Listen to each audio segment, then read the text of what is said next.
Rocket. Good. Yeah, it's been fun. I had a job in tech for a while. Then my role got eliminated in a merger and acquisition. It happens. Um, and it's probably been one of the best things that's happened to me. Like, Oh, nice. got out of work. I mean, I'm still looking for work or a more permanent way or Substack. If y'all want to become paid subscribers, I'm open to that too. I do the NPR model just like Lawrence does. And Fred, Dana, I don't know if you get my lovely and partner in Dana, crime. Fred, do you do the NPR model or do you kind I of? think I think it was like I went by the Substack thing and then I just lowered it. And so Yeah. I'm like really terrible at like all the like monetization stuff and just like whatever. I think I'm I still trying to have like learn. I have like founding members, but it's really just you just get like an attaboy from me. And it's Yeah. I the value is terrible. Like Well, Fred Mine- denominates his stuff in like New Zealand dollars or something. So yeah. Art as like, yeah, it's just I don't know. I want to go. I think I at some point, like I didn't even want to monetize it at first. Like I just sat out. I wasn't even gonna do any live. It was just writing. And then I think like I got like 3 pledges. And like it was permanently like it was after like 3 months I got like 3 pledges. And then Substack was like, you should consider taking these pledges. And I was like, no, come I on. don't. Like, Nobody no. wants to pay me. money Yeah. for nothing and 6 for free? What? Right. And so and then so finally I was just like, well, okay. And then in true me fashion, I literally wrote a post about how I was a hack who was going to take money for pay now for my writing. Hey, why not? And I did it in screenwriting format because I'm that pretentious. So, it's just like it was a conversation with like Substack that was just like, hey, you should monetize it. Like, but I really don't want to, because that's going to change how I write. Yeah, but money. So But money. Money does have its uses, I suppose. I don't know if you're a gamer, Nick. If you ever played Fallout New Vegas, right? I did play New Vegas a little bit, but not And a I ton. and I I am I a gamer. I imagine Substack was like Yes Man, who is trying to remember who the voice was from the Kids in the Hall, and he's like, "Hey, you should monetize your platform, buddy." Right. Buy a Nuka-Cola and monetize your words. Get your bottle caps here. Right. I think I did the first live I think the first live I ever did was off the cuff, and it was just I was pissed at Schumer, and that was when he like caved on the CR when he said I think it was like he was just like, you do not have the votes, Republicans. All right, well fine, we're going to just, we're going to blame you. Then you do have the votes. Like Yeah. And I got mad and I was just like, man, I'm going live. I'm a rant. Yep. And now we're in the situation where because of that stupid ass fucking fold, they get to do rescissions on the budget bill and take things away like NPR and PBS because Sesame Street is dangerous, I guess. Right. Teaching people how to learn to count and empathy is bad.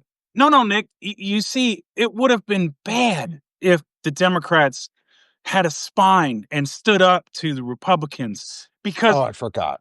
They might have gotten an angry email from Mildred in the Midwest in Topeka, right? They wrote a strongly worded letter. I mean, they might have upset. Good at strong letters, right? They might have upset this mythical, center right. That's one independent. That's one day, maybe, possibly, going to vote for the Democrats. I mean, it would have made their base happy, like me, and we would have backed them, and they would have energized us because we're like, cool, we're ready to fight fascism. Can't do that. No. Right. We got to chase this mythical center. It might have scared somebody in a diner in like Peoria, You know, some guy wearing an old Carhartt, that's cosplaying as a farmer. Ding, ding, ding. It's like soy boys. Yeah. I've started calling them soy boys now, and I really want to get it out into the sphere, especially the manosphere side, is calling people testicles instead of calling people pussies. Because I think it's a lot more impactful because testicles are weak and soft and you can fucking crush them with a hammer. Unreal.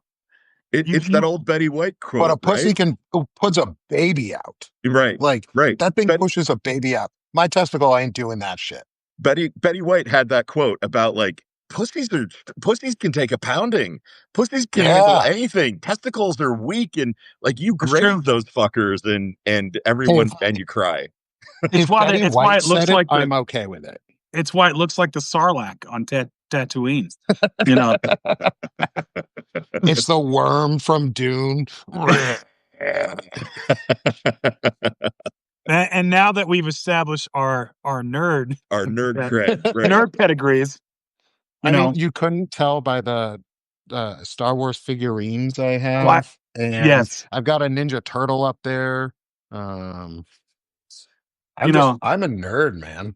That's my life. Like, I'm telling you, at this point we'd go, ladies, I've got a VHS copy of the original trilogy before the special edition that you can still see like where the mistakes were made in the VX on Empire on the Hoth scene. And I can point this out to you. Which is like, you'll see like the old shadow masking they did when they were flying through space.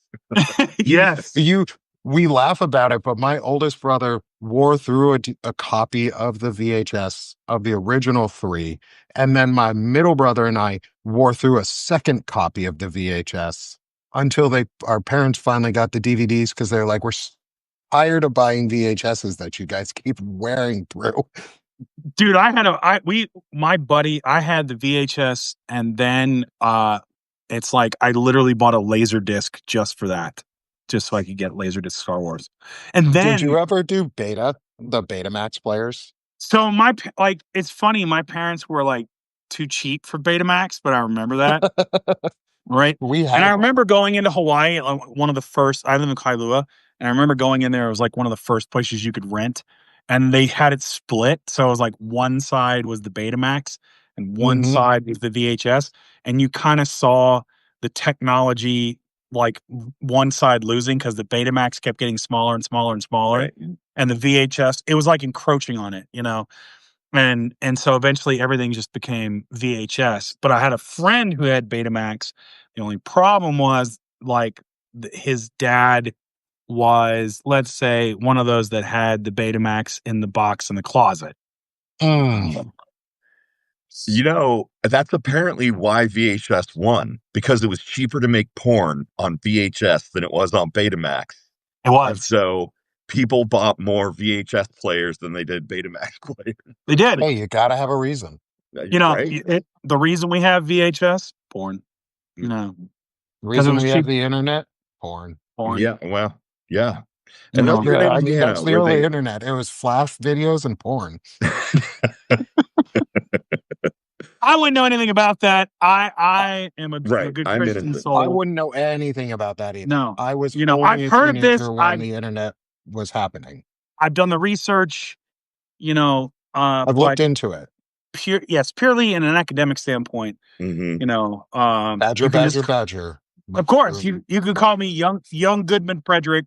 Do you guys remember the video of it had like the French accent and it was like about the asteroid coming in to destroy the Earth and it freaking turns around and the French were like, oh my God, le tired, fire the nukes, but I am le tired.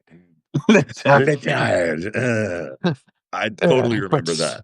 Oh, dude, heck yeah, man. Like I am world and stuff. Heck yeah.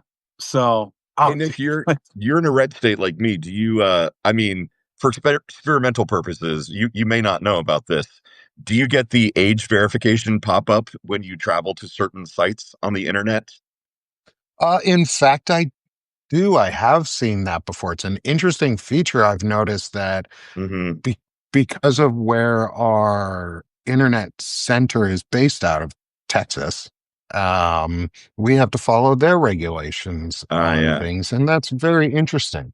Yeah, Um, I may have learned everything I know about VPN. Also, if you just go on, if you, I wouldn't know this for any other academic reasons, but you can just Google it. Right. And then Right. it gets around the age verification somehow. I don't Really freaking know how it works. It's interesting. magic. It's that Google magic. It's magic. Google is weird. But just, I'm not recommending it. Right. Um, I've and only heard. I'm not one to gossip, so you didn't hear this from yeah, me. yeah. And I have to say, so this morning, I'll show you my shirt, Fred. It says, when one Oh member of the yeah. party is attacked, we all roll for initiative. So I forgot I was wearing it. And I live in Arkansas, which isn't the bluest of areas, So to speak. so to speak. And, I got two compliments, direct compliments from it today from people. And I got a Substack subscriber out of it I think I because want to some dude and get. I talked about it. Nice. I think I want to give just a special behind the scenes since Nick's here and we have 32 people here. So I'm gonna take this real quick and I'm gonna make you like super jealous and like so if you're a Uh-oh. role player, Okay. Nate, look at this. Look at all that. Oh, Look at Oh, that. damn. Look at that. oh, that's like porn in itself. Oh yeah. Well, I'm Frederick, not done. damn, man. I'm not done. I'm learning things about you. Look at this. There we go. Oh, wow. Yeah, look at all that. I have a Yep. 40-gallon tough box still full in my storage unit of board games. I'm a board game person. Nice. And then this is my library. Like so I'm still setting it up. So Yeah. this is philosophy, and then this one is history, and then this is kind of a literature mix. So I need to not show any of this video to my wife. She'd fall in love. Frederick has that effect, man. He's got that effect on women. I can tell you. It's not Oh, me. the hair No, and the no, no. beard and dropping knowledge bombs. since Yeah. we were talking about D&D earlier, with Walter. Walter. Yeah. Oh crap! Did I drop it? It's on top of all my baseball cards from when I was a kid. I got those too in the closet. Because they're worth Yeah, something. everybody you got to save those because they're going to be worth something, and they're not. Yeah, worth they're going to be anything worth something because someday. everybody saved them. Yep. Somebody's going to buy them for me. I just know it. 100%. But because you're showing off a little, You got to. I used to paint minis, Oh wow, and so I painted this guy. Nice. very nice. Look at that. The Oh, iridescent shimmer going on. Yeah. oh, And that is then wow. all of the stonework and stuff underneath. What is that? What are they? Is that a sapphire dragon? No. No, I think he's a worm. Yeah. And I painted him that way, but I think it was supposed to be like a red worm or something. Oh, okay. But we used to do mini role play or D&D games. So this is my character. He was Dope. a blood hunter. He was basically a witcher. But Oh, instead, okay. Yeah. but instead of potions, Yeah. he had lycanthropy. So I painted both the character and the werewolf mini for him. Nice. I've got pictures and I'll post some of them sometime. I almost always play either clerics or paladins, Mhm. and then they all end up being like Captain America 80s action hero esque, They all end up being like Jack Burton in the sense of like, man, aren't you gonna kiss her goodbye? Nope. No. I always played cleric, but in video games these days, I always play tanks. Like I always end up going for like the buffest, tankiest tank that ever tanked kind of thing. I'm The gonna biggest die bear for the you get. party. Yeah, man, tanks are fun because then it's just Tanks like are the best. somebody needs to charge the line. It's like, let's do Right. it, dude. Let's go. Like, Right. I I love always Today's a that. good wanted- day to die. I Yeah. always wanted to do a D&D game where I could be a orc bard who didn't know how to sing or play music, but had only maxed out his charisma and rage. And so it was more, you were good at music. I would just threaten you into thinking I was good at music until you gave me money. So it was an extortion ring, but I mean, who's going to stop a giant orc with a friggin' lute in his hand who's going to beat you with it? Right. With a Okay. million So, charisma. since we're With a doing this, million charisma telling you how fun it would be for you to get beaten too. since we're absolutely nerding out, so I got a story for that. So one of my favorite characters that I played in a campaign for like it was like 4.5 years, right? This was like hardcore Hmm. in college in my 20s. Character he was a fighter, like a dwarven mercenary fighter named Drungar Warax, right? And Nice. eventually, like when you play that long, it gets towards homebrew, right? And it's like, we had all these extra rules for like scarification, all this other stuff, blah, blah, blah. And he got like he got all he got hit in the throat and so he had this nasty scar. And it was like, all right, it damaged your voice. And I was like, all right. And so but it made it more gravelly. So I said, can he sound like Robert Shaw from Jaws? Right. And so eventually, like, we got so high up, and we're in like the 20s or something, and it's just like, dude, you got a dual class. We're all gonna dual, blah blah blah. I was like, I don't know what Hmm. to dual class into. He's like, the DM's like, you can do whatever. We're just gonna do homebrew, whatever, blah blah blah. I was like, I'll think about it. And because I got into the Robert Shaw stuff, right?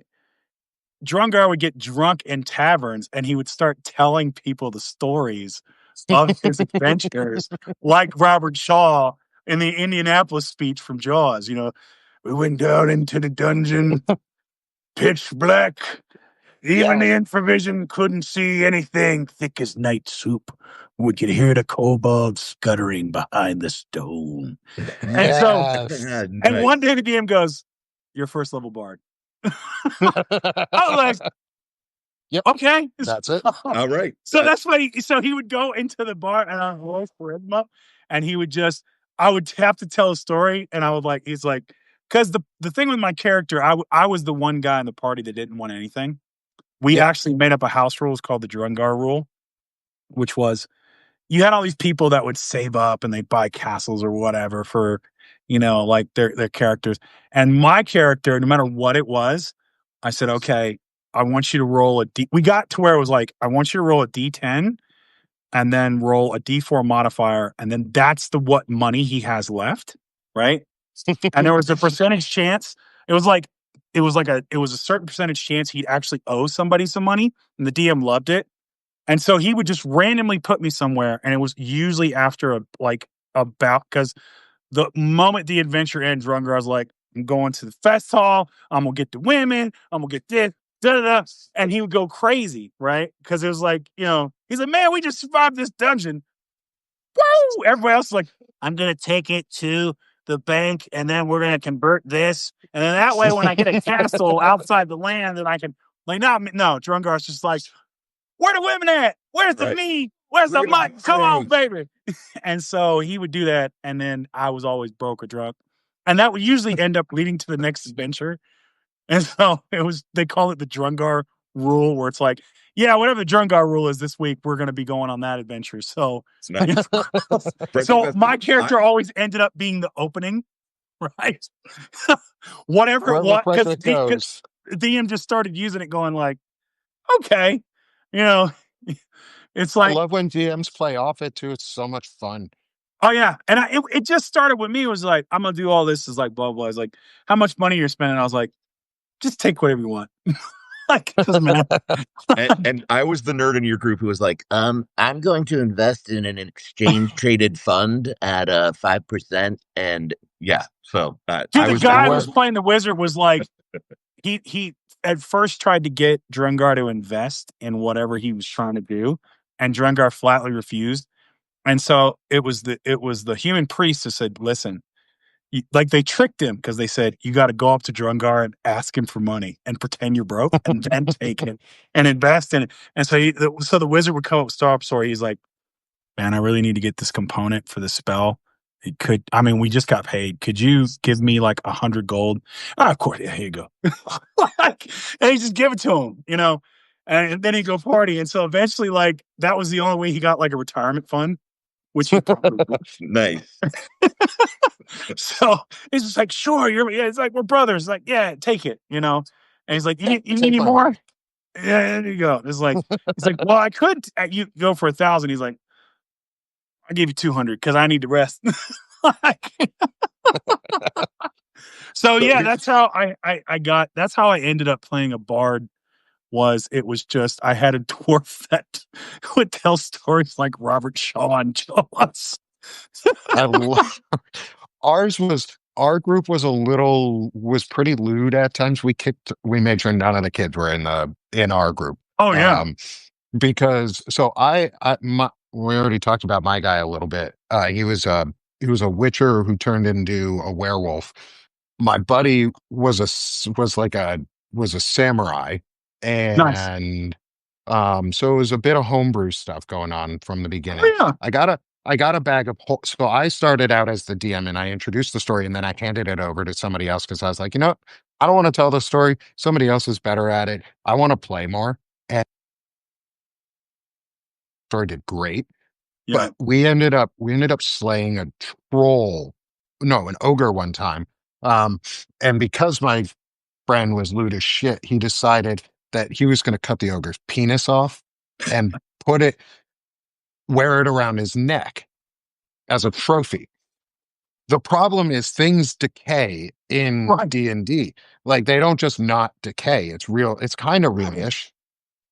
I had a bag of holding, so he would put it in there until we needed it during a fight, and we would actually take a turn to roll and have him pull it out and hit the enemy with it during the middle of a battle.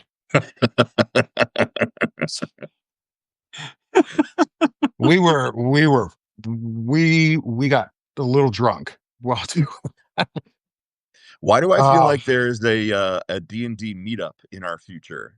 Dude, I that would be feel like there awesome. should be. We should There's just live stream a Oh, D&D.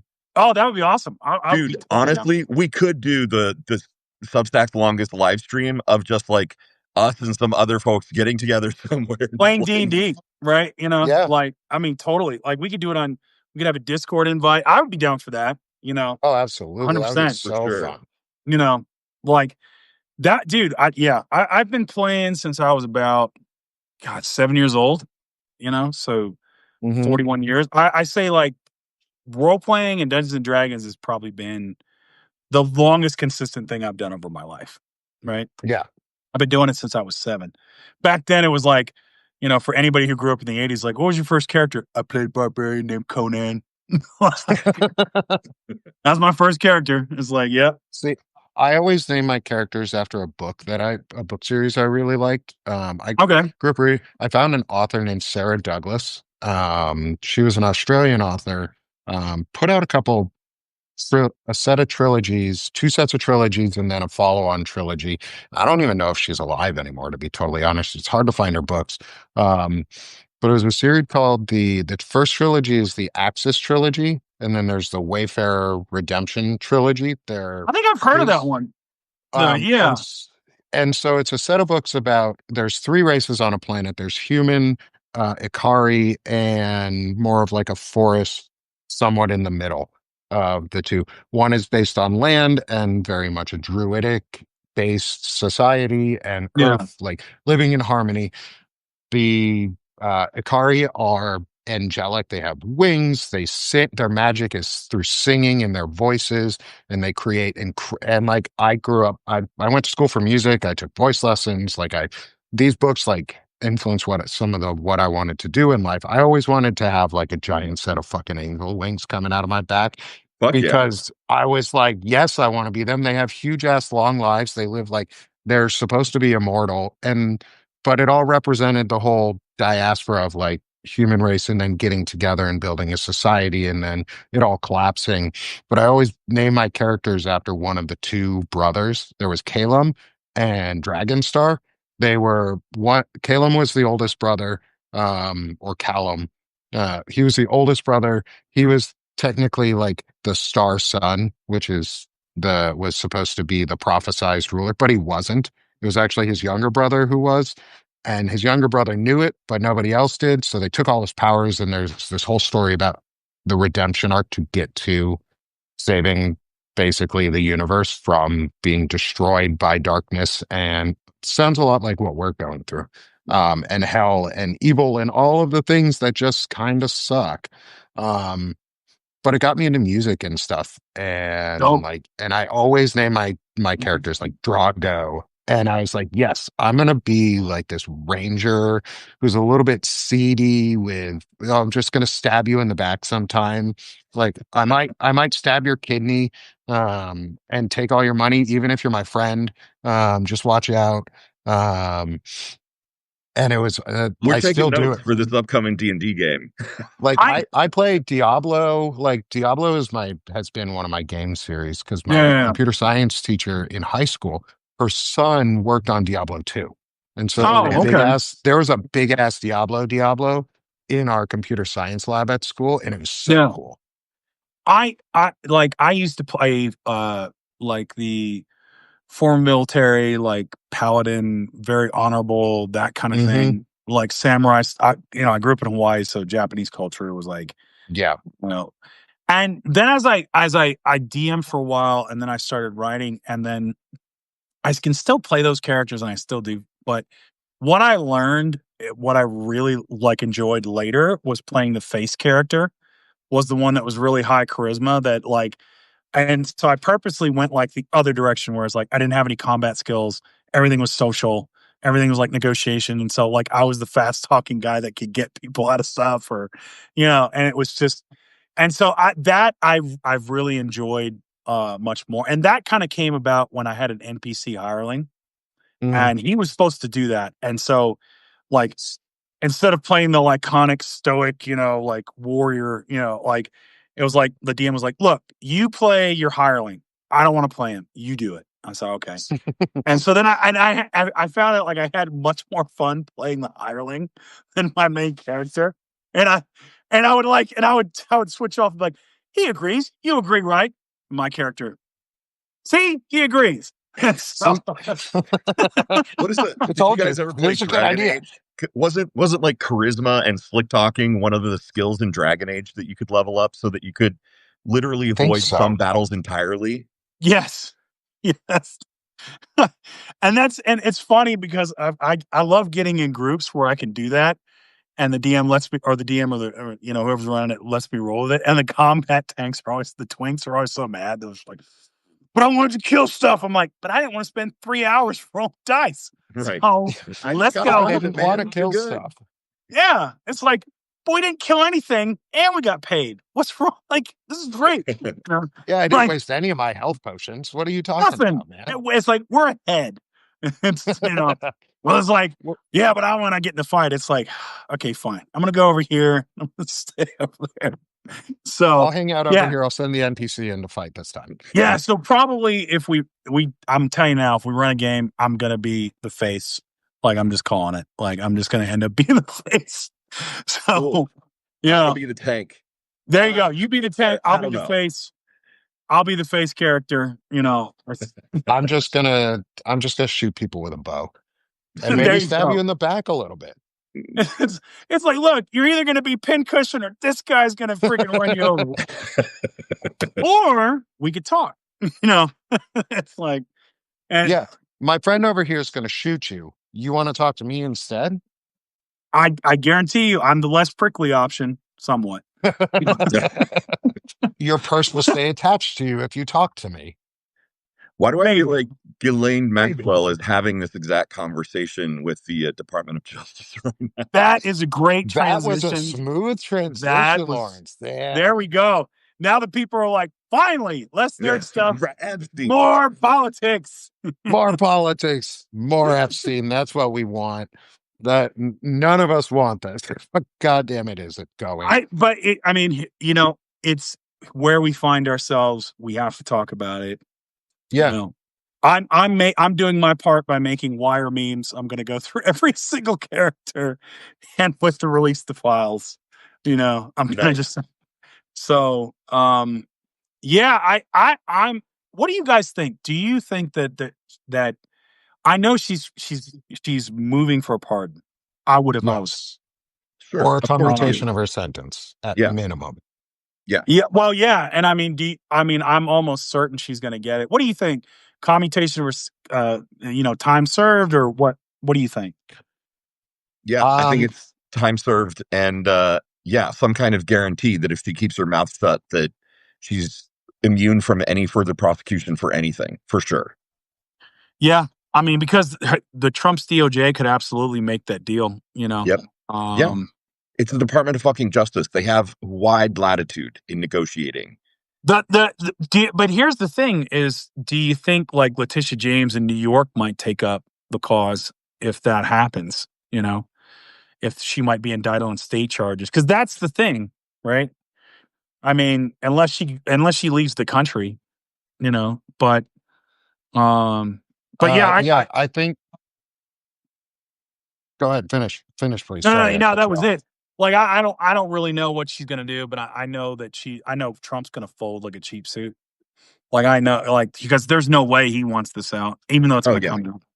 The interesting thing is who really has more leverage right now is the Mm, question. And because Trump is president, I mean, he's got a ton of fucking leverage. He can yeah, literally turn a video camera off for 10 minutes and release something that has edited in Adobe Editor 10 minutes fixed up here and there to look like only a minute is missing Right. of time that's way longer than that. Like, sus. And then that poor girl who came out and spoke last year and who committed suicide, apparently. Um, and just what was it? Yesterday, the lawyer for Epstein committed suicide, Yes. also just in time for the release of all the Epstein files. Yep. Um, yeah. I'm So not he saying can't be there's a cover disposed. up, but it Well, looks like a cover up. I'm not saying there's a cover up, but I'm just gonna do this. No, I'm not saying there's. I'm just going to go like this to the federal government right now because, not saying it, but there's something fucked up going on. Well, Um, yeah. Here's the interesting thing, and I was talking to a buddy of mine, and so do you guys know have you read anything about how the FBI what they were actually doing when they were looking for Trump's name, like the logistics of it? Have you read about that?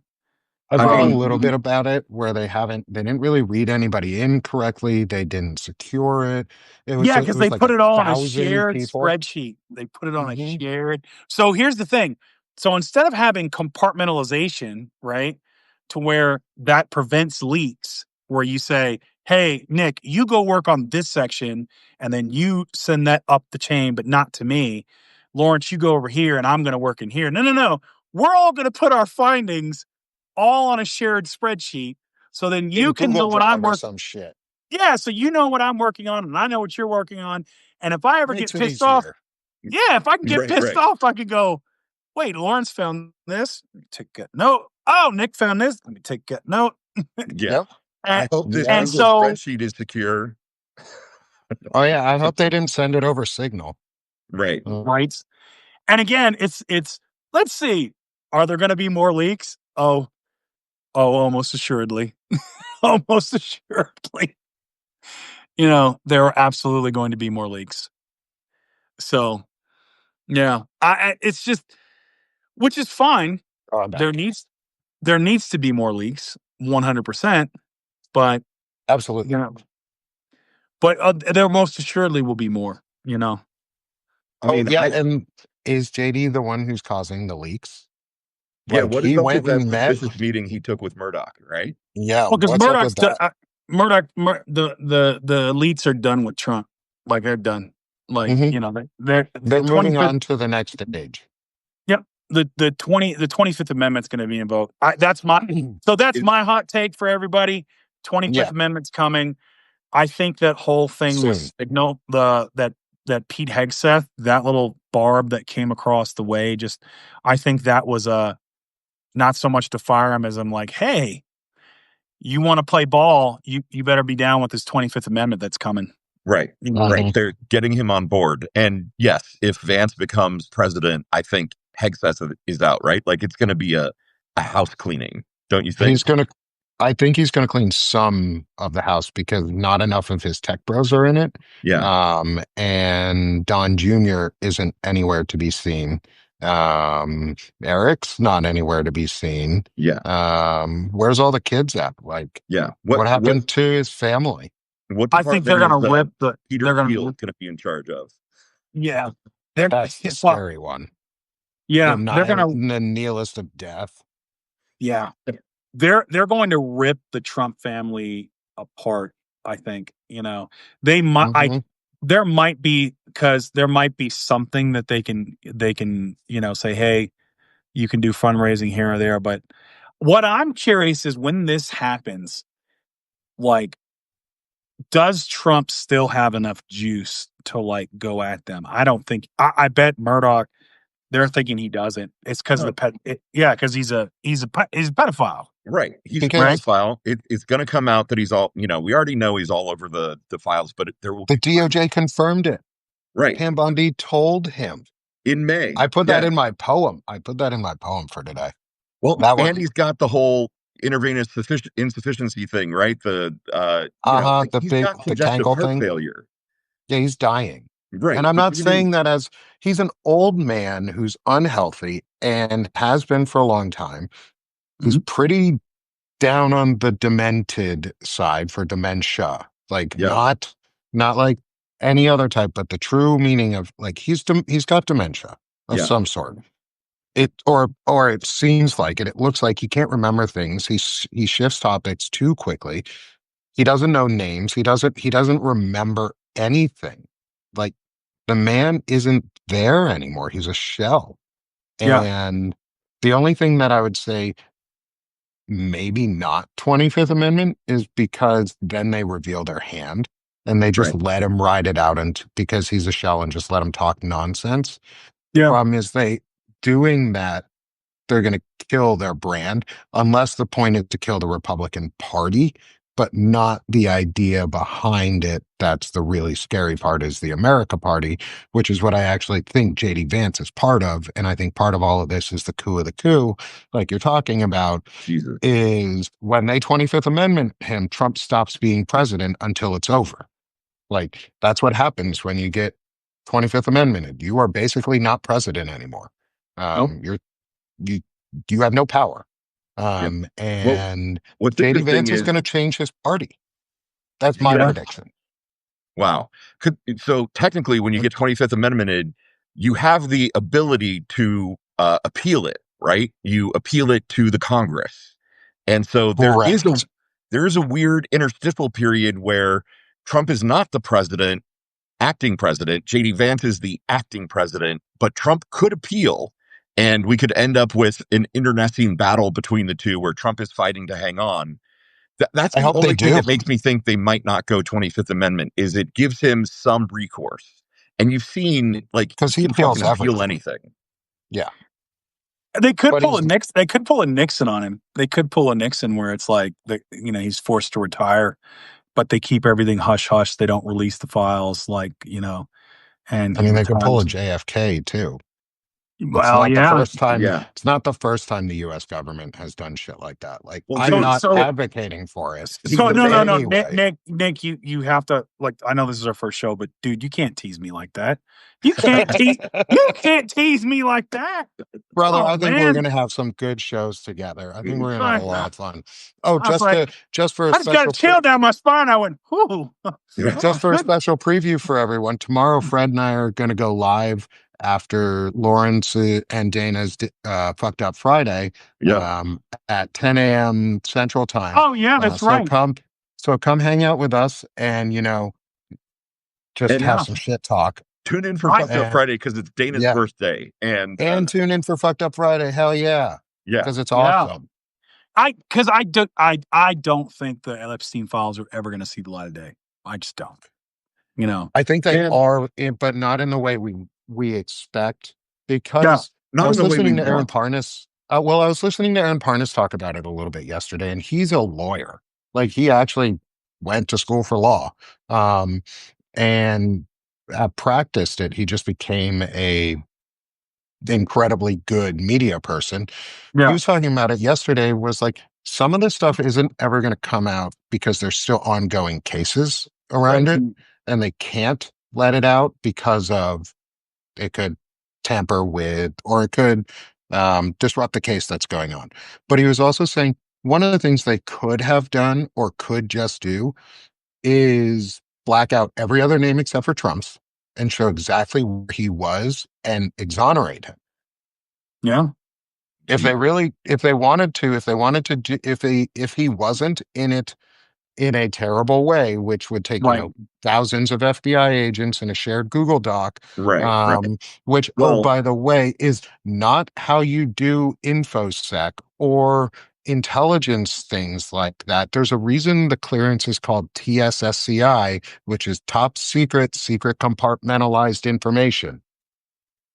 yeah, Yep. Compartmentalized is the big part where it's broken apart, like the that's my rest of our biggest fear. federal government. Why all of the databases in the rest of our federal government before Doge got to them and handed Yeah. them over to Palantir, which we need to talk about too, Frederick. I'd love to talk about Palantir tomorrow.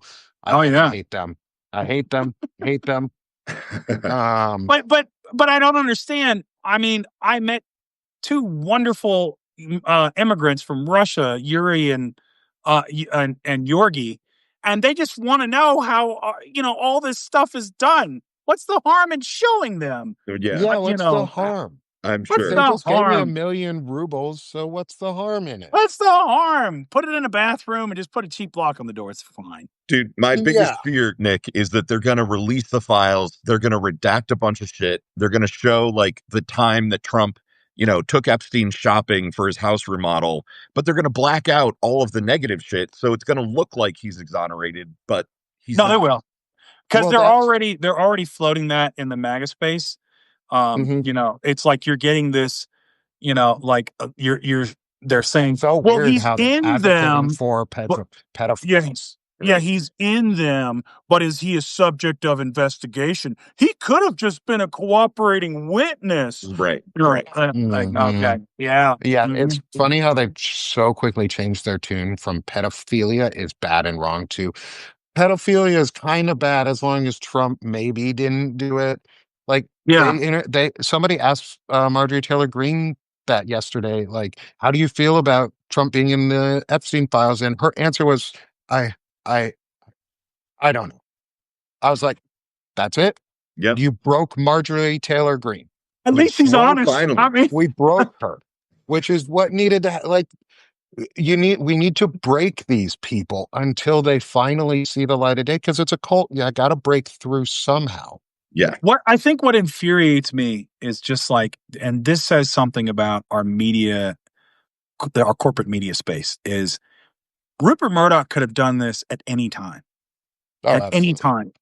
And it's the same thing with suddenly we're talking about tariffs after the 2024 election. Before, there was no deep dive about, hey, all this stuff Trump's saying is ludicrous and is going to bankrupt our country. Right. Right. And yep, Or it's like suddenly all these things are suddenly coming to resurface. It's like, okay, so these interviews that he gave that are, yeah, they're from the 90s.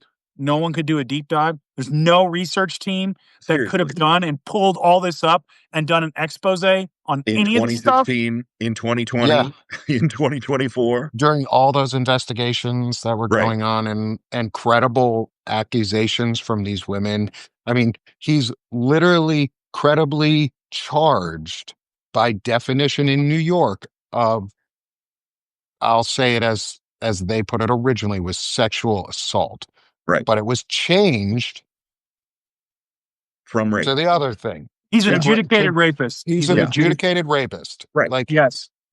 that's what happened. Like our president is that. Let me Like Yes. ask you that's guys this. Let fucking me ask you this disgusting. because you are two very smart people. I want to know, why do you think all of this is true? Why do you think this is happening? Why do you think that this man, about whom apparently there's abundant evidence was never Mhm. worthy of this job. Through 2016, 2020, 2024, why does it look like all of the American oligarchy is conspiring to get him and keep him in power? Why? What is the end game? I I think. Go ahead. I'll let you go, and then I'll jump in. yeah, I definitely want to hear your opinion on this too, because this is cool. I think I have an interesting thought, and I've been talking about this for the last couple days. I honestly believe this is the Seven Mountain Mandate and the Dominionists coming to fruition, taking their seven mountains and pushing Trump as their figurehead. They have Tell been me what that is. I don't so know the what Seven Mountain is. okay. So the Seven Mountain Mandate is a ultra far right, quote unquote, Christian nationalist group. Yeah, Um, they are also known, let me pull up my article because I have it still open.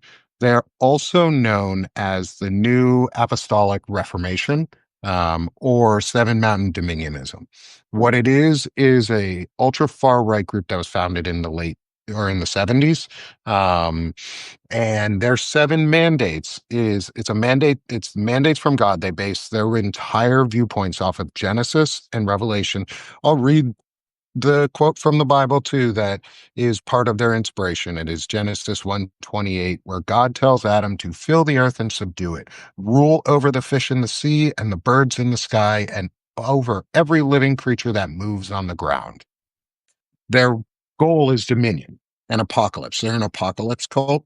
So they want their whole entire goal is to take over the seven mountains of life, which are religion, family, education, government, media, arts and entertainment, and business. And so behind the scenes, we have people like Leonard Leo. We have Mike Johnson, who flies a Dominionist flag outside of his office at the Capitol. Um, Trump's faith advisor is a Dominionist as well. All of the media corporate heads who own the media networks are also Dominionists. Um, and I think they're I think using Trump Alito's as a vehicle.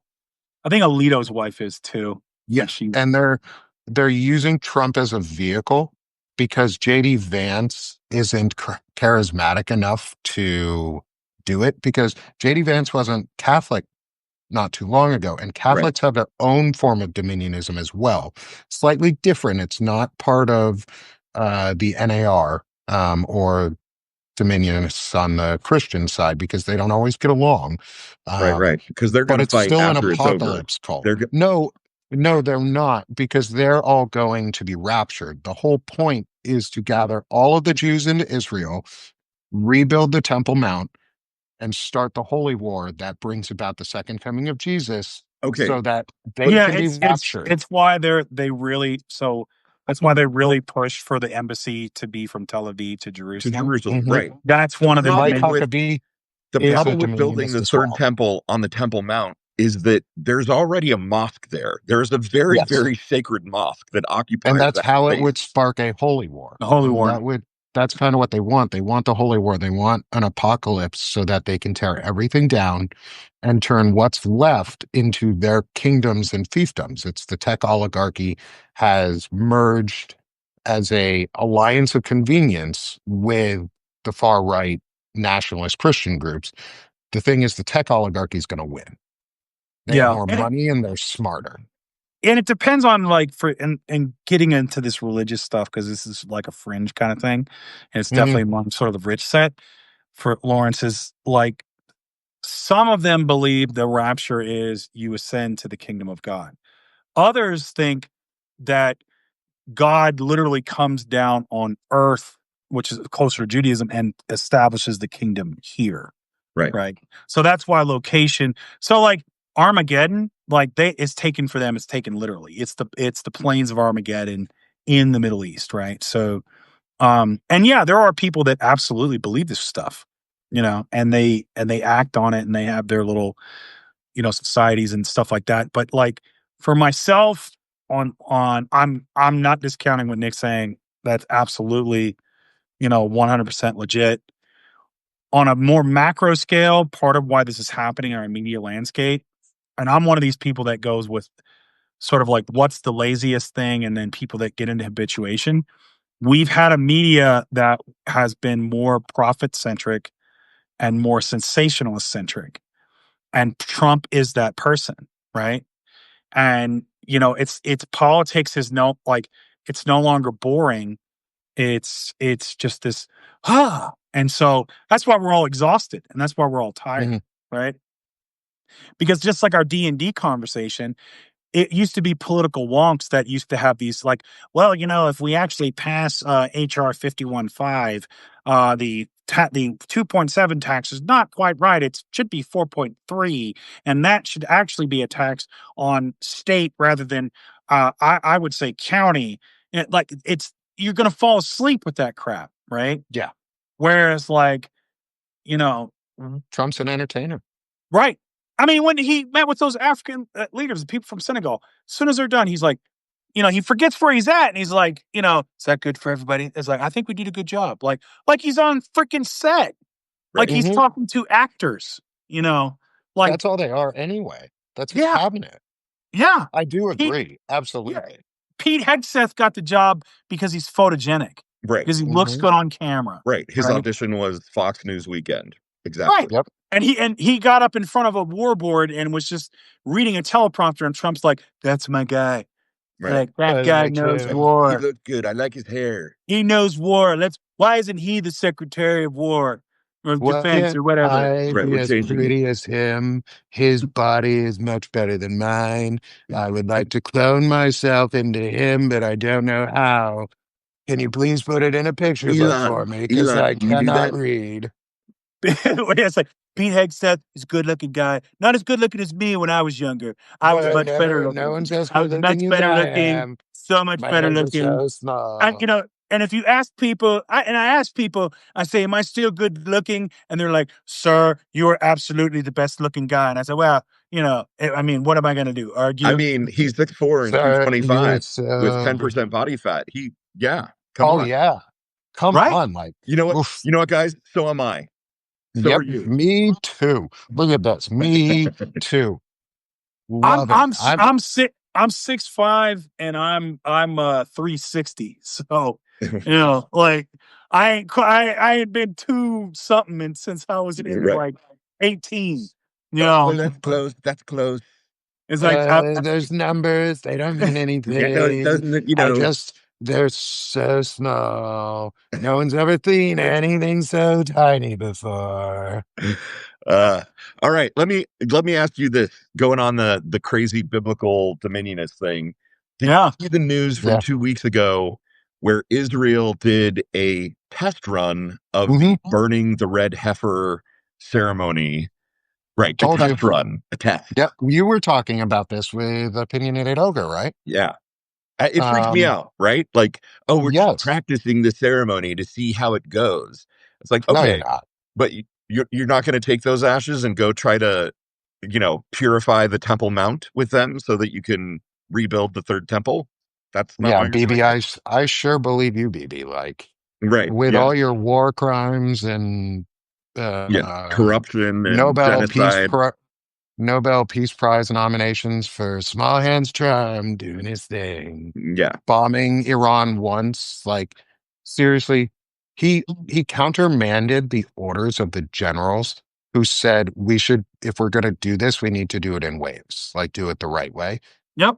Because that's what you do. You do it right. If you're going to knock something out, you do it right. You do it once and you do it right. And we know how to do things like that really well. The military is pretty good at controlled chaos. Yeah. I mean, And that yeah. would have been super controlled chaos, is just two or three strikes. Shit, man, you just drop bombs on the same spot over and over and it's gone. But Right. no, I wanted to have a big show. It just looks so pretty. My tanks are so squeaky.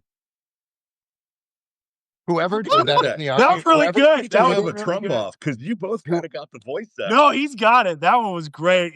My hey, tanks. The squeaky got me. My tanks. My taste is super squeaky. whoever that soldier was that did not do that 10 level task, which, by the way, a 10 level task, for anybody who doesn't know, because it's army speak, is that a basic level task. That's like going to college 101 task. That's put on your underwear task. That's Yeah. change the oil in your car task. And some sergeant major was probably like, nope, don't fucking do that one. Oh, no, that got down to when, like, yeah, as soon as the word got down, man, when I saw how they were marching, Right. as soon That as I stuff saw goes it, I went, right. God. "Ooh, this is some shamming. This is The Green shamming." Berets were out of step. Those motherfuckers know how to march. I was like, "This is," and then they're wearing camis and they look like garbage. They're not, because normally there'd be starched all the hell to where they literally would stand up Uh-huh. on their own. For sure. Like these were just like somebody just took an iron, turned it on, and went, "All right, that's good." So for It's those of like you who it don't was like know, the LaCroix of marches. yes. So for those of you who don't know what military speak, in the army, there's a long practice called shamming, right? And it's exactly what it is. It is a sham. You are acting like you are doing something, but you're not. So a classic example of shamming would be, let's say you don't want to do any work. You like one guy I knew, he did a great job. He Typically a would, bunch of specialists who have a shield on their chest that are you know, the shield protecting you they from the call sham. them It's called the The sham E4 shield. Mafia. They're called And the it's the E4 sham Mafia. shield because it protects you from anything. And so one of the I things that, was one of them. yeah, oh, you were part of the E4 Mafia? Hell yeah, brother. I even I went to was part of college the I first was and part of then the I went in. I was a Marine reservist and I was part of the E3 Mafia. Like that was Nice. me. I got out So as an E5. oh, there you go. I got out as an E4. They promoted me, and I got smart one day, and I got a meritorious mass, and I was like, damn it! So I got out of the E3 Mafia, and they're like, we're gonna make you corporal. So Damn for it. those of I you who didn't don't want know, like one of the ways you can do that is like you take like a manila like envelope and a piece of paper and you look very serious like you've got to get it somewhere. And so anytime you see officers of higher rank, you just start walking a little faster and you look real serious and they think you're on business, but you're not. So Yep. and then you go hide out somewhere. And Nice. that's and you shamming. crisply salute them as they're walking by. You're crisp. Like you're like, Yeah. sir, Because you ma'am. got to get this important paper. Man, Yep. Colonel must have wrote that. Oh man. Oh yeah. You know, Or like a small like leather binder of any sort that looks like you're carrying a resume or something. Just carry it under your side sharply, and you're just out of there. Nobody yes. questions you. Yep, because you're shamming, and that's the Yep. thing. So when I saw them marching, I went, "Oh, these boys are shamming in front of the president of the United States. They don't like, dude. The best They one, didn't give a shit. done, and the best one was the drone with my man just holding it up, no batteries, We no, got the drones. They're so pretty. Right. it's just Honey, He's holding got to it make up. the buzzing noise. I love that when as soon as I saw the drone, I fell out of my chair. I was like, "Oh my god, no!" Oh, it's like I was like, the whole army's just like, "This fool's gonna make us march." All right, fine. We gonna Let me hold this drone. Right. Let me hold this. I can't salute now, motherfucker. I got this drone in my hand. Wait, I'm gonna hold it with two hands now. Oh, I got a drone. Look at me. I got my drone. I was like, "Yo, the president don't even rate a drone with a battery." I wish there was a guy next to him holding a fucking Xbox controller, being Oh like, my Throwing I him a got the blank, drone God. controller. like just kind of pointing it up at the drone. It's like an Okay, exhibition show, right? Like, I look, do. this is what it would look like if we were doing it, but we're Yeah, not. if we were good at this. Okay, I do have to go. I'm gonna go have a fun afternoon and go swimming. All Okay, right. yeah, go All for it, right. man. That's awesome, man. Frederick, you want to hang out for a minute? Yeah, I can hang out. I'm Awesome. good. It was great talking with y'all. I'll see you Yeah, again soon, Fred. I'll talk to you tomorrow, and I'll see you We'll see you tomorrow guys morning. tomorrow for sure. have a good one, man. Thanks, Dick. Thanks all. Bye. Oh Dude, yeah. Now what a good Shannon. guy. You're gonna have fun with him tomorrow for sure. Oh yeah, I knew that 100%. the two of you would get on like a house on fire. Hey, I saw before we went on live. I just want to so our good friend Fusin, like she's going through some things. Yep. My man Lawrence posted a GoFundMe. So it's on his page. I There just it is in dropped the it in the chat. Yeah. I'm not sure what she's going through, but she's good people. So I kicked in a little bit of my last subscription, So Yeah. whatever it is, I hope she gets through it, you know. Yeah. Thank Um, you, Frederick. I yeah. know she really appreciates it. And so I've been chatting with Fusen and with Lena a little bit. And Fusen had a moment yesterday, and Frederick, you and I have talked about this before. I struggle with depression. I know that you've Yeah. shared that you also fight that battle. And she was in the middle of it. She was in the thick of it, and she was in one of those places where she couldn't really see her next move or what the way out was, right? Yeah. And she tried to self-harm and thankfully did not. And Lena wrote about it. You can read about it on Lena's Substack page. Lena was able to Yeah. kind of jimmy her way in and make sure that Fuston is safe, and she is safe. And Lena is just a badass and absolutely kick ass, and has a solid plan. So yeah, so our friend is safe, and she needs time and space to heal. And so No. with permission, with their permission, I set up a GoFundMe, and if people could contribute even just a couple of bucks, it'd really help, because it'll give Fusen a chance to take some time off of work, and really focus on her health and her healing. So if you could please do that, would be greatly appreciated. And she's honestly one of the most gifted writers I've ever met, and I She's really think you good. feel similarly. Yeah, Yeah. I mean, and part of what I've done for in entertainment for the past 3 years, working in digital, doing some in traditional. I've helped other writers kind of develop, whether it's whether their craft or whatever, and you get to where you can spot real talent, right, you know, and it's hard when you're a creator because you don't really see yourself, right? Like some of the pieces that have taken off the most for me or resonated with people, I didn't think was not even close to my best work, you right, know. Um, I recently wrote. I made it paid because I was really nervous about writing about suicide, because it's something I've struggled with for a really long time. You know, uh, you know, that's the other thing I've struggled with for most of my life is, I had D&D, and then I had it's why I role played so much, because it was like that and kind of hey, helped.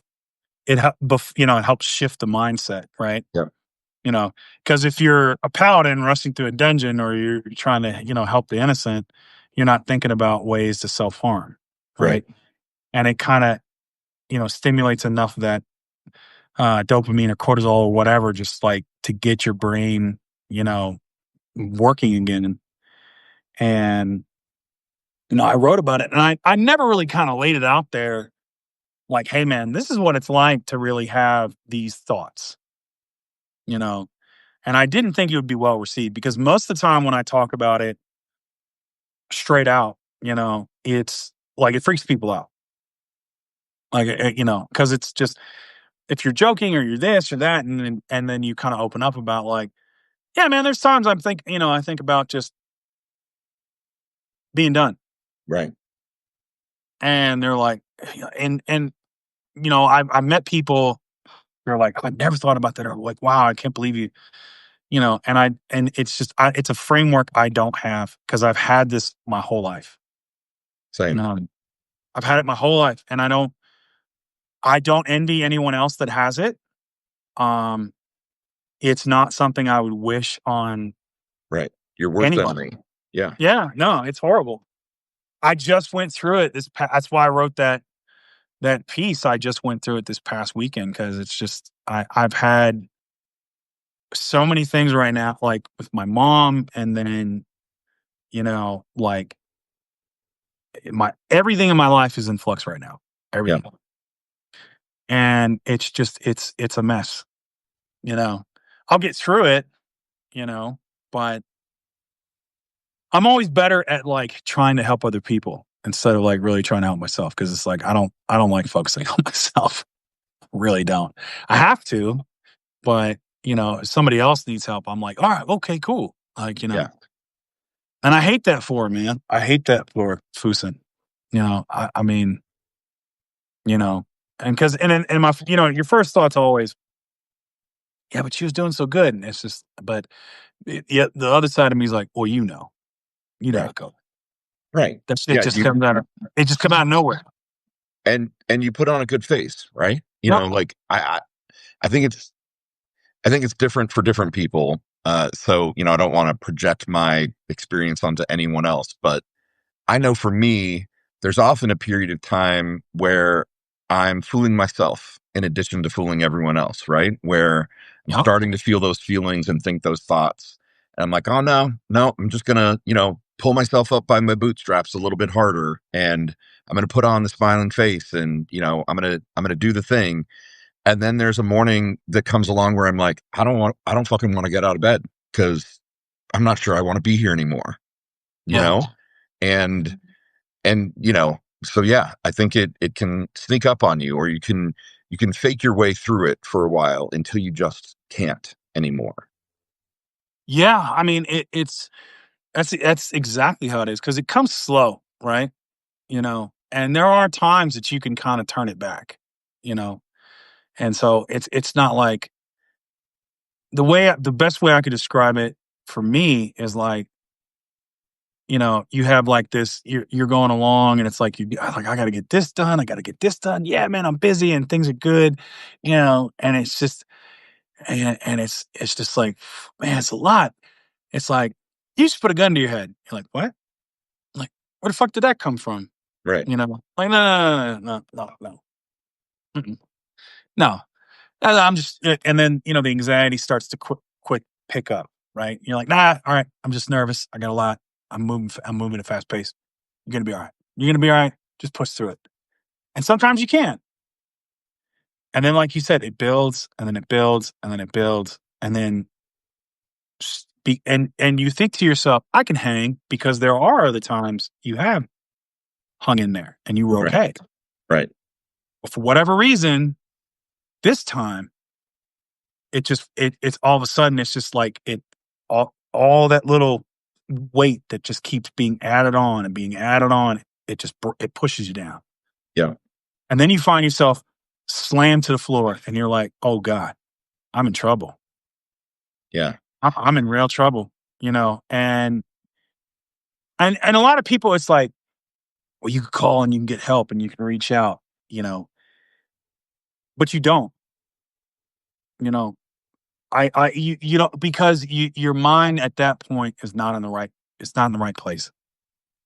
It's not.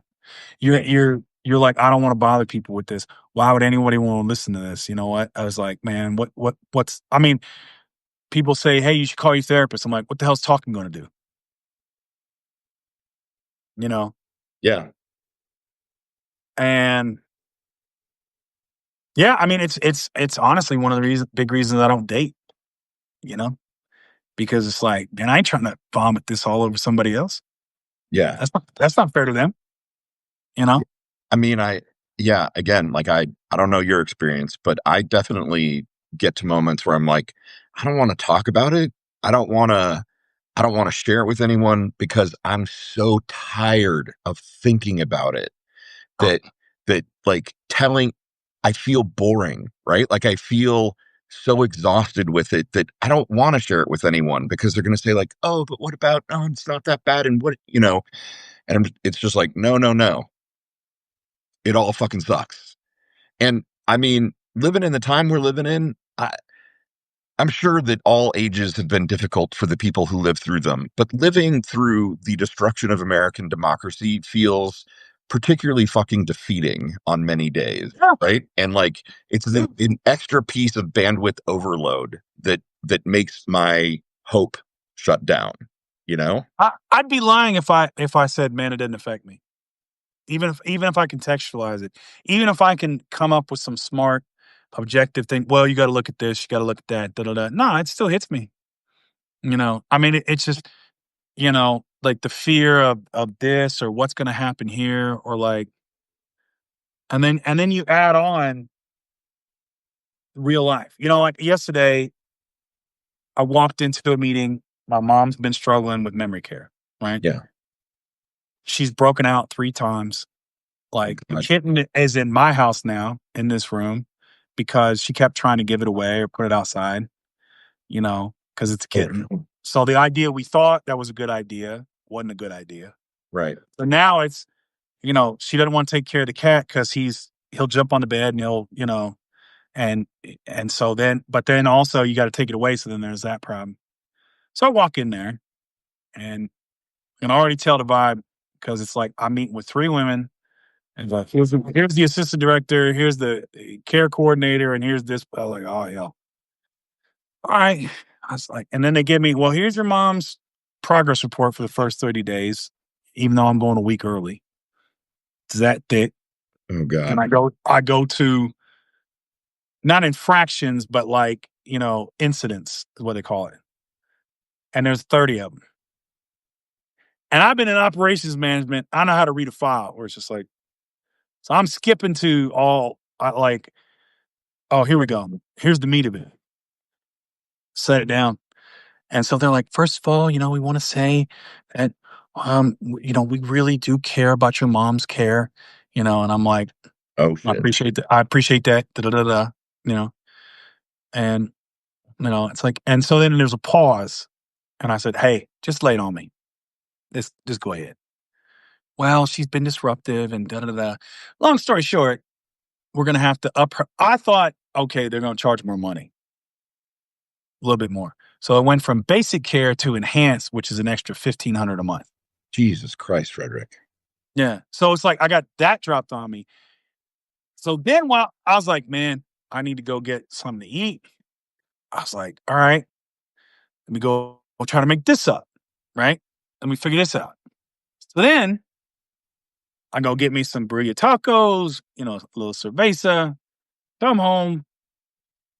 When I'd fed the animals, our dog Rocky, who has a heart murmur, and he's got these pills you got to take. You break them in half, they're like 5 milligrams, blah, blah. I guess I hadn't put the cat back on, and I had it in the island, and the cat jumped up there and knocked it off. I come and find them scattered all over the place, put them in. There's only half a bottle when I had a full bottle. I just Oh don't. fuck. And Rocky, unlike the other dog, is the only one that eats anything on the floor. Biscuit's real particular. The other dogs, the rat terrier, she won't eat. So now I got to take him. Put him overnight. I guess it didn't affect him that bad because he has a heart murmur. If he takes too much medication, he can have a heart attack and die. Right. That's Yeah. it. And so I take him. That's another grand. Right. On top of the 30, I'm going to end up spending to get to the because I couldn't qualify for a bridge loan to get to the 90-day past the 90 days long-term care disability because in this country, heaven forbid, we actually help people, Right. which I did a whole piece on that.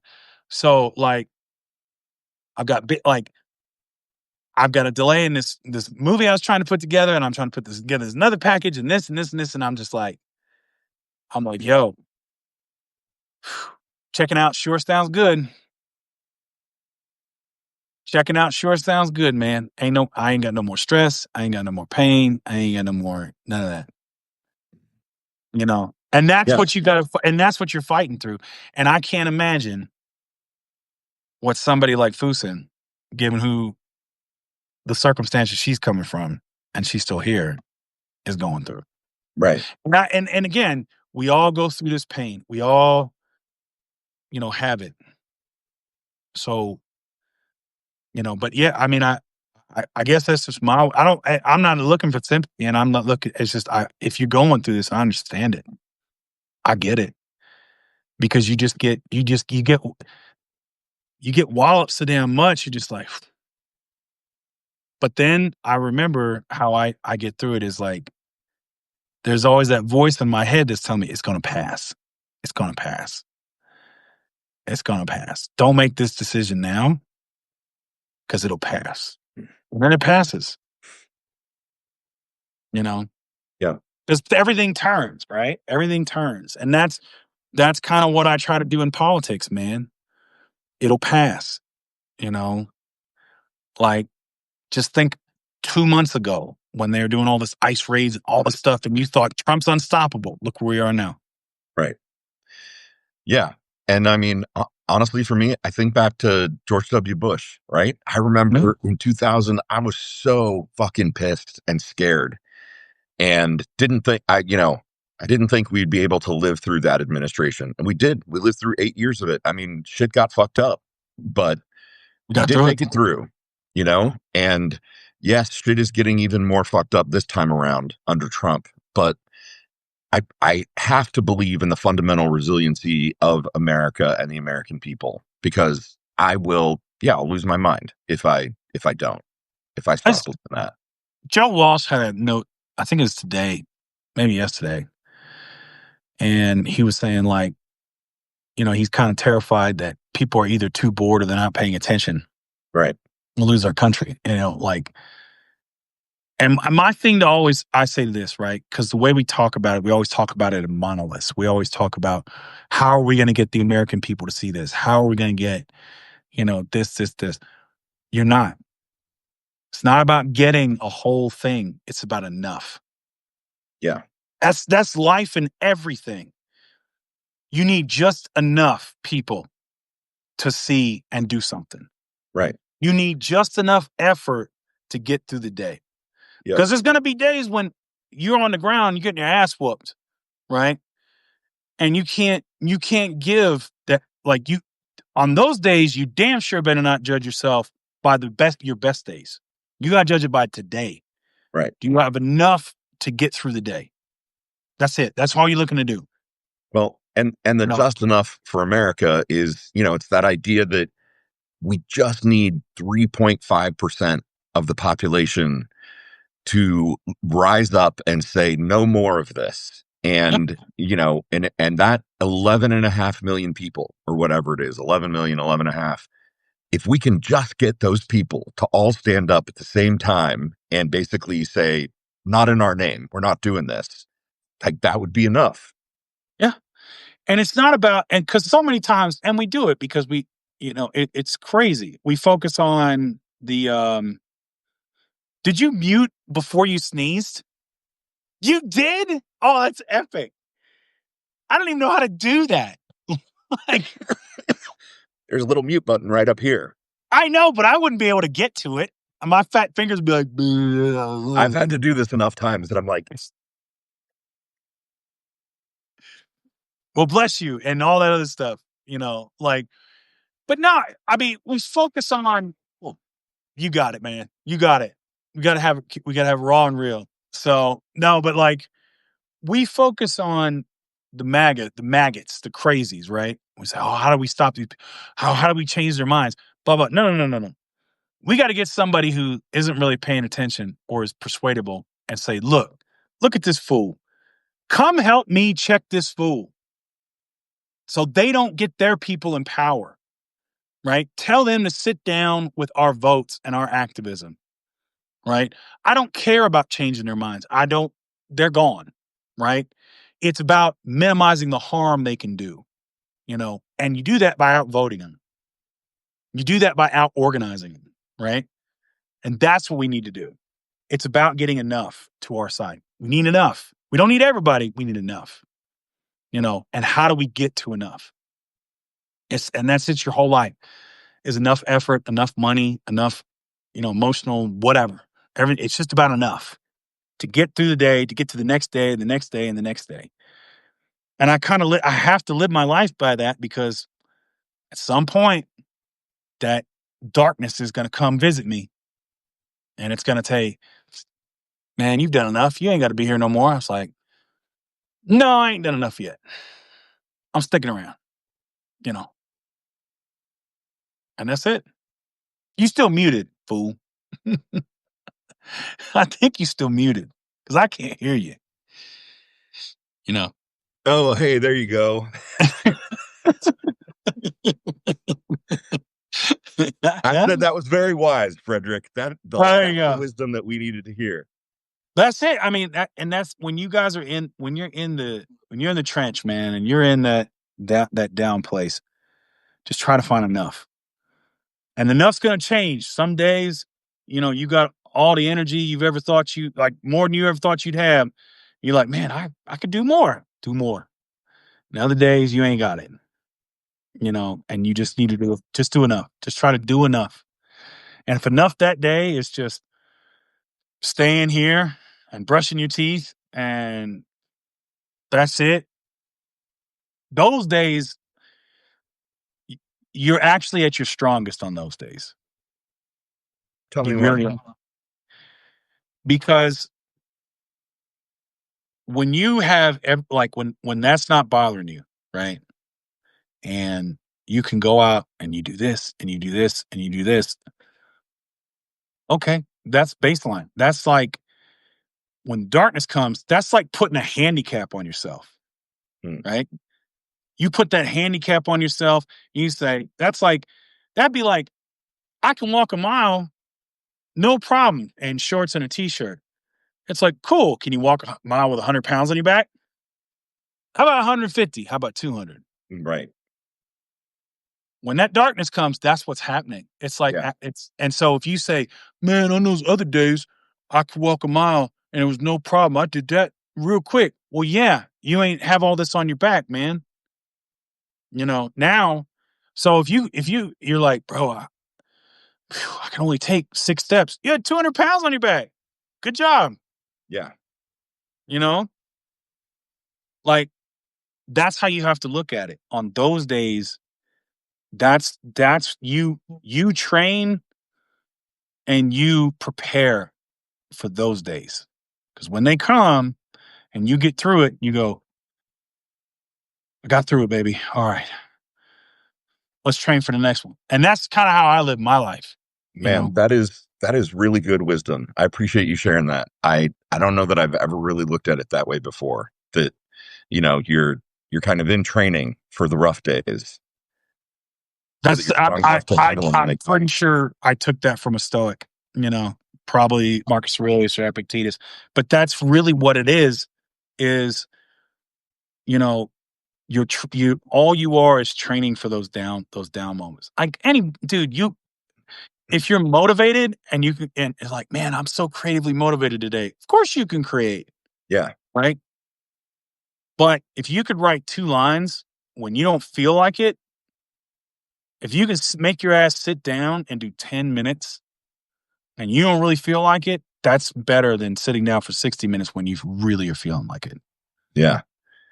Yeah, some of our folks just joined. We've got a lot of great people here, but some familiar faces just joined. And so if you are just joining us, we're talking about Frederick and I both struggle with depression, and we're kind of talking in the context of our friend Fusen, who had a challenge yesterday, and we put together a GoFundMe for her.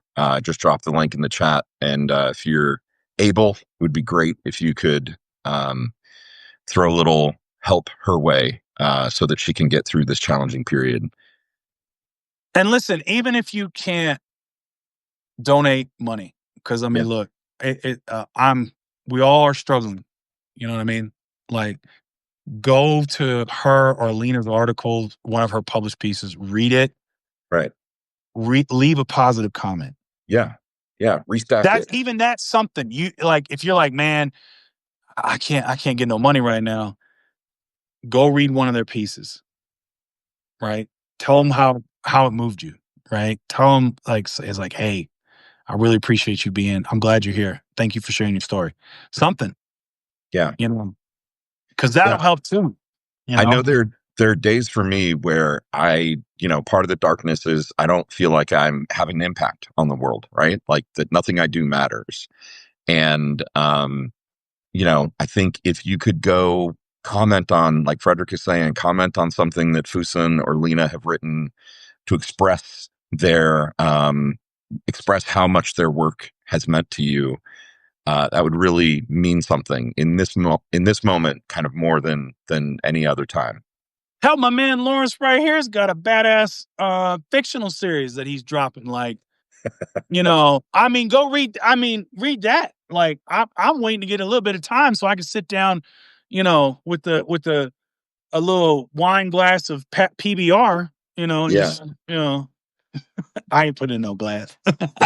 Yeah, come on, man. I ain't put You in ain't no drinking it out of glass. no glass. What are you talking Hell about? no, You're drinking it man. right out of the can, right out of That's the it. bottle. I'm gonna be like, 2024 vintage. Oh yes, yes. It's the finest, our freshest beer. Yes, I mean, I'm just like, but that's it, man. You know, yeah, dude, you absolutely matter. You know, I see you on here all the time, and you writing, and the world's not going to be the same without you in it. Period. Well, I appreciate that, and right back at you. One of the Yeah. big gifts of Substack is that people who may not have connected in the real world. I don't know when I was going to get to where are you at, Colorado Springs? No, I'm between this. I'm in Castle Rock. I'm Castle between. Rock, right? Yeah, I between don't the know, springs. next time I was going through Castle Rock, like, some drive Yeah. cross country, how would I have ever connected with you before Substack, right? Yeah. And Yeah. that is one of the big gifts because we can find each other, and I feel like we're slowly building a tribe of community of like-minded people, Yeah. and supporting each other through our adventures and through our work. And speaking Absolutely. of like-minded people, there's Dana Dubois, my lovely partner in crime, who I'm blessed and lucky to, have started this Gen Xy thing with. So Yeah. Dana's I like, mean, "Where'd Nick go? What's happening?" right? You know, Girl, we've been talking. we have been talking. Like, I tell you, man. I mean, it's I women on Substack who are writers are some of the bravest folks I've seen because the comments and stuff they get. Good lord, I don't even get a tenth of that stuff. Right. Like, not even close. Look at You know. look at the piece that Dana published the other day. That Yeah. piece about old men ogling her 16-year-old daughter, right? And she publishes it, she's brave enough to read it and share it with people. And now she's got all these red-pilled MAGA yahoos jumping in there and being like, "Oh, you're not mothering a good mother, you're raising your kids wrong," and blah blah blah. And fuck that shit. Yeah. Fuck that shit. I was seeing her share some of it, and like I said, I was going through some things. I said, man, if I go there, I'm just gonna be the mad for like 2 hours. I'm just gonna be lighting people up, you know. Because I was mad about one of Fusa's pieces, right? Yeah. You know, it's like, because like, Fusa's like my little sister, Right, like exactly. Yeah, she's she's like like my my little kid sister, or my little sister. Exactly. Yeah, and so she's hit me up. She's like, "Hello, my friend." I'm like, "Oh man, who's bothering you now?" Like, no, but she's nice. Like, she doesn't, like, and I see the stuff that Dana gets, and I'm just like, I just, I just wish I could find these fools and just slap them. Right. Like, just slap the taste right out of their mouth. Right. Yeah. Right. Slap him or sit him down and just be like, "Man, what the fuck? Where do you get off talking to women like that? Like, where did you learn that that was okay?" That's the thing I really don't understand, dude. Like, I mean, that's just like, that's the thing that just infuriates me to no end, you know? And because honestly, I just this is absolutely anecdotal evidence.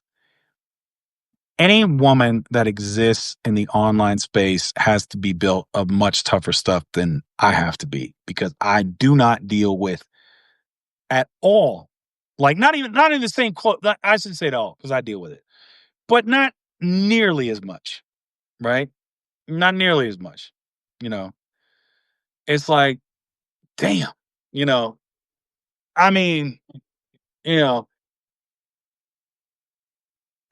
like, I'll write a piece and I'll eventually get some guy. It's like, it's like he'll come out and say something dumb, and it's just usually like one, maybe two, Right.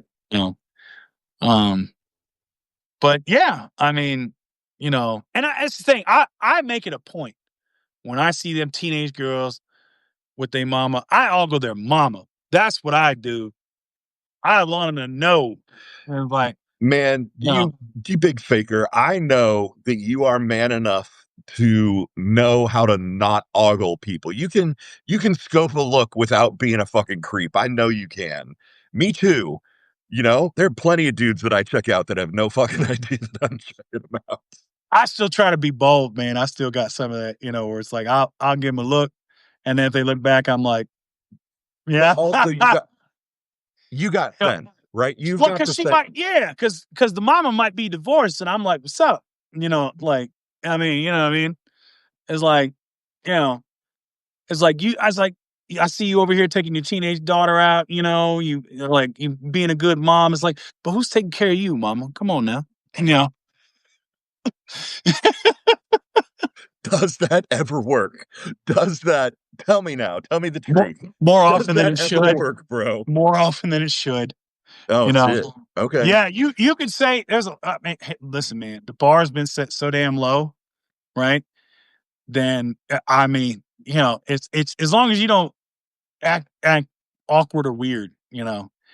That's the thing. I have actually gotten more numbers. I've gotten more dates by just not even trying. Like I was just talking shit. And it's when I tried, that's when I mess up because it's like I always screw. Even with that last one, I always screw it up because I always come in. I come in too rigid. Just too rigid. You come in just like, hello, my name is Frederick. Would you be interested in getting some magazine subscriptions to put me through college? Like, it never works, man. It never works. Yeah. So Dana's saying in the comments, one guy was like, but I want to talk about important stuff like Trump and democracy, and you're hung up on men looking at your teenager's ass. And Dana says, and I'm like, first of all, I contain multitudes. And second of all, half the population feeling unsafe is important. It is an important topic. Word.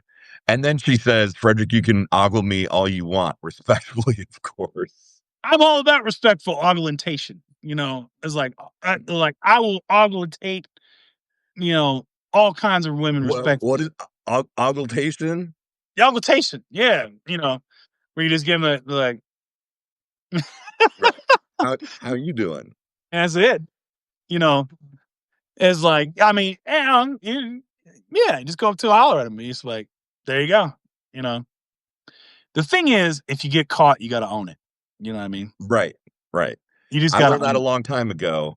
You If get you get caught, you got caught to own looking it. at a dude who's not interested in being looked at by another dude, you either gotta you gotta have some ice cold, blood running through your veins to pull that off, or you just gotta fucking own it and be like, hey, no harm, no Hey, foul, man, man. you know, it's like, it's just, I mean, yeah, and that's the thing. I'm at that age where it's like, you got the young women out, and they could be in their 20s, man, and it's like and they got the mom there, and it's like, I want to talk to the mom, you know what I mean?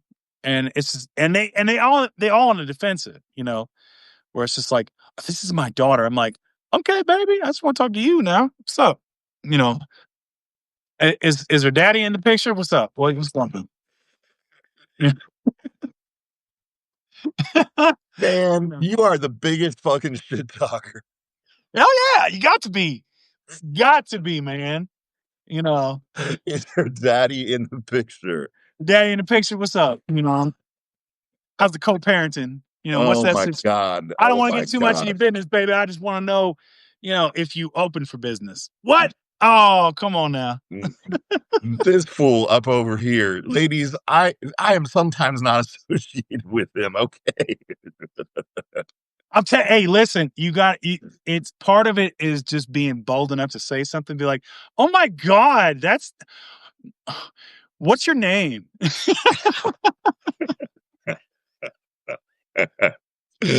I'm gonna try that. I'm gonna try that on Yeah, you I this mean, time. Oh, you would be surprised how much, because what it does is it kind of shuts off the response. They don't know what to do, right? And so it gives you an opening, and yeah. then there it is, It's like, Smooth talking 101 with Frederick Pogue, ladies that's and it. gentlemen. That ain't smooth. It's more of Right. like, It's smooth SMOOVE. Move. It's like Duvetine. It feels silky, but it ain't silk, baby. You know. Right. It's Feels like silk, Duvetine. but it ain't silk. It's It's sheer. it. It's Duvetine, baby. It feels like silk, but it ain't silk, baby. Come on now. You know. It's Morton like, says, "I went to ASU. When did you teach there?" Apparently, that's happening a lot at ASU. That does not surprise me. hey, I mean, that's a party school. You know what I mean? I mean, there you go. So, but that's it. You know, for all the gents out there, if there's any, hey, you just got to step to them. You don't want to give them a line. You just want to talk to them, and because the line is just, if you give them a line, it better be funny, right? Right. It like go with funny. Funny always is better, You know, you could teach a class in this. Karen Atia, who is a columnist for the Washington Post, Yeah. uh, she's officially the last Black columnist left at the Oh Washington yeah, I Post. saw that. Yeah. Yeah, so Yeah. she has started a school because she was going to teach at Columbia. She was going to teach a class on Black history in America, right? And Columbia shut her down in their Trumpy ways, and they Yeah. canceled the class. And so she was like, "I'm just going to offer this online." She has like 5,000 people on a waiting list to take that class, I bet she does. and I bet you could teach move talking in an I mean, online class. I like her. I like her. I like because she's, I like my women like I like my coffee, black and bitter. So no, I'm kidding. She ain't bitter. She's not bitter. No, but Uh, I like my women like I like my bacon, cut thick. You know. Sorry. I'm keep going, man. Hang on, let me hand you a shovel. Hey man, We're I'll talking keep about digging. we're talking about respected women, You know. and then Big Country shows up with his shovel. Hey, that's it. I tell these ladies, is like, she's like, she said to me, let me hand you a shovel. I was like, that's okay, baby. I'll keep digging until we both hit something we want. Come on now. It works on many levels. It works on many Exactly. levels. Hey, as long as you can have the snap, you got to have the witty repartee. You know what I Right. mean? You got the witty repartee. Right. You laugh. If you can make them laugh, Yo, you're more than halfway there. that's it. You got to laugh. You can laugh them right out of their pants, man. Like that's how you got to do it. And Laugh them right out of their pants. that's it. A sense of humor is I can confirm from Gaylandia that a sense of humor is a skill that works over here too. Yeah. Everybody want to laugh, man. Everybody wants to laugh. Don't take yourself too seriously. Just yeah. And that's the problem. I get nervous too, right? I see a pretty woman or somebody I'm attracted to. It's like that's the biggest problem. Like if I'm like instantly attracted to a woman, like look, I get nervous and I'm like, oh man, and I more often than not I fumble that.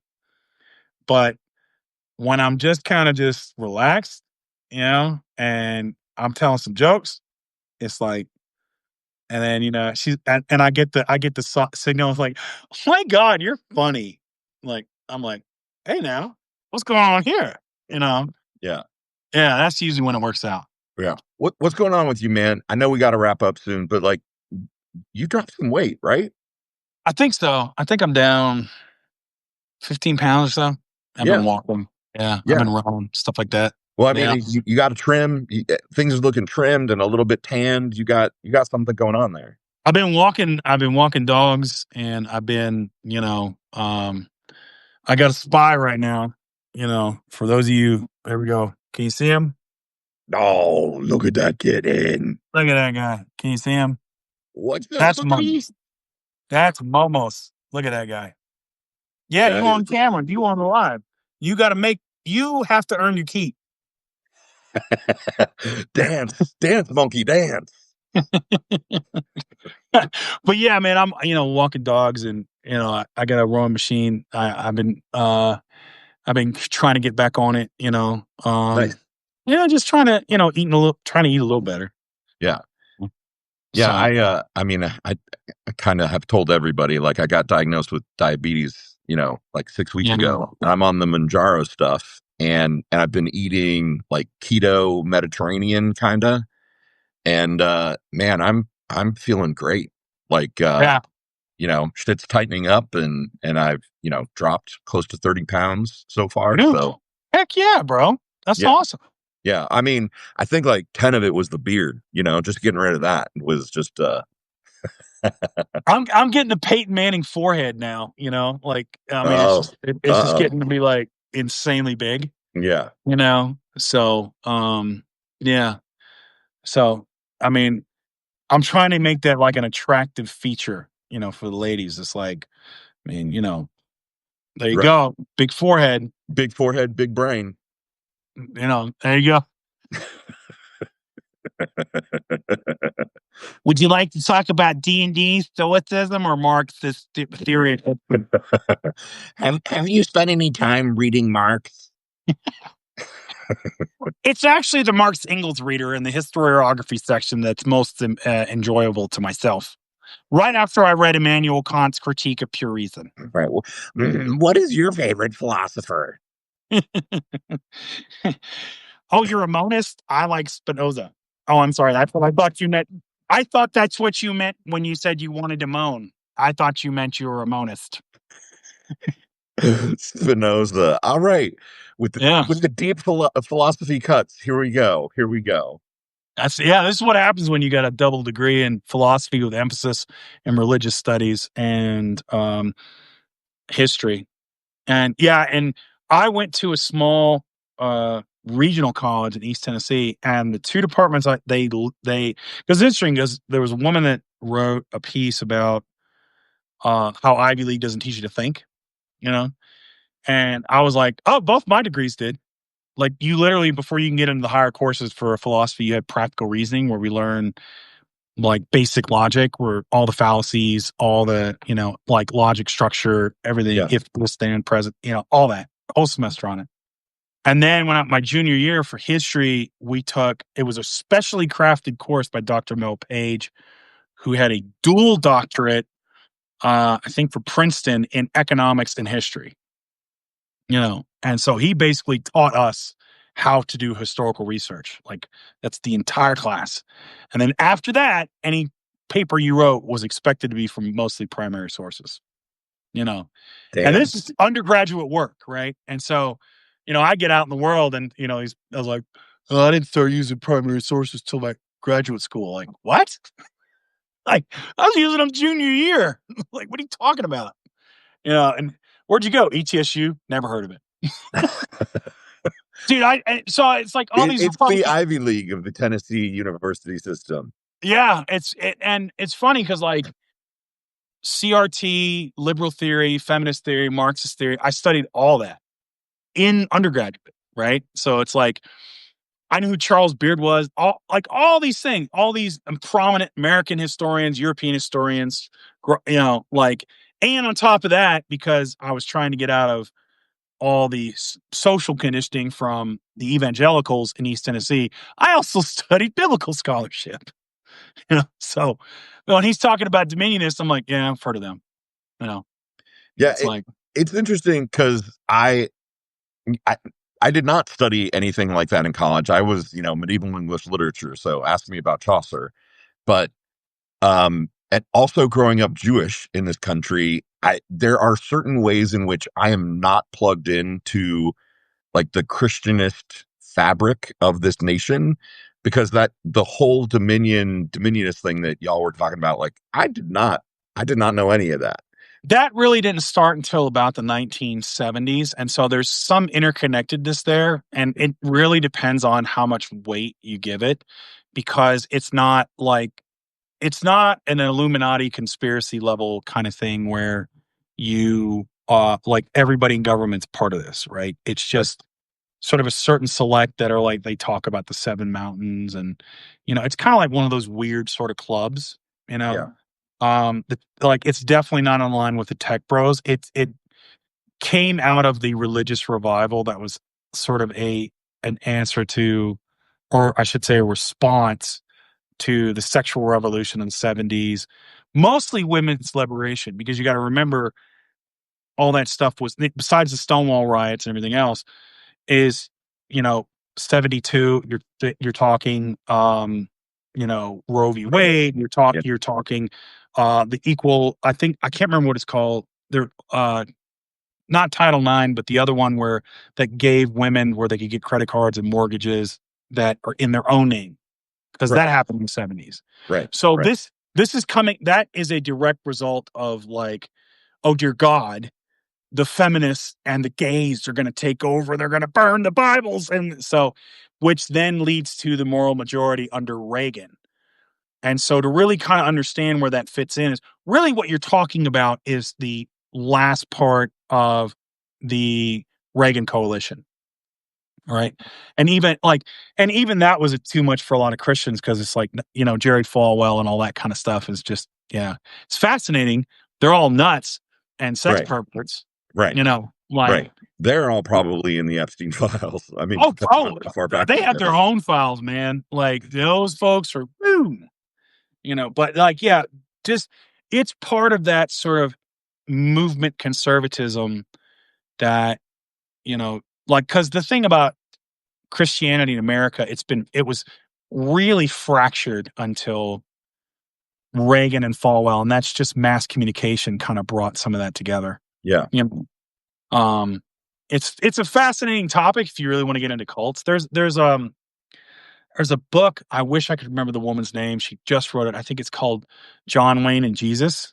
So if you really want to look into that topic and how we sort of got here, yeah, I think it's called John Wayne and Jesus. It's a good book if you really want to. Yeah, it's a more modern. I think it was released like 2 years ago, so it's very updated. Yeah. I'll check that out. I mean, my experience, again, like growing up as a Jewish kid in this country, was, I remember kind of learning through my parents and kind of other stuff about, like, oh, there isn't one Christianity, like there's like 1,000 different variations. And, then kind of getting into Martin Luther and the schism in the church and Council of Trent, all that stuff. Yeah. yeah, exactly. And, yeah, I remember that blowing my mind, right? Of like, oh, well, they all believe this fundamentally same thing, but not really. Ask me about transubstantiation, like, it's just, yeah. Or if you believe in early Greek Orthodoxy, where they thought Jesus was a hologram on earth and not here in the flesh, like there was that early theologian argument. There was a woman. So like there was the writings of Origen. Origen was interesting. He was one of the early church fathers who was deemed heretical because he believed in reincarnation, and he also postulated that even the devil would be redeemed at some point by God, right? Hmm. So, and then there was another woman, she's a saint now, but she was murdered by a mob. She was one of the early church theologians. And of course she was murdered by a mob, and they cut her to death with seashells. Jesus. Yeah. Yeah. It was in Alexandria. Like, so I wish I could remember her name, but I think she got canonized by the Catholic Church later, like as a saint. I gotta say, as a storyteller, the story arc of Satan being eventually being redeemed and reunited with God, that's a great fucking story arc.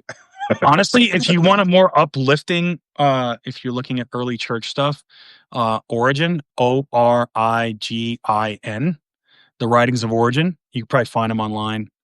And it's fascinating. Some of the early scholars, like we're talking biblical scholarship when it goes into historical, like Bart Ehrman, or who was a preeminent scholar at the University of North Carolina, the preeminent scholar in the field.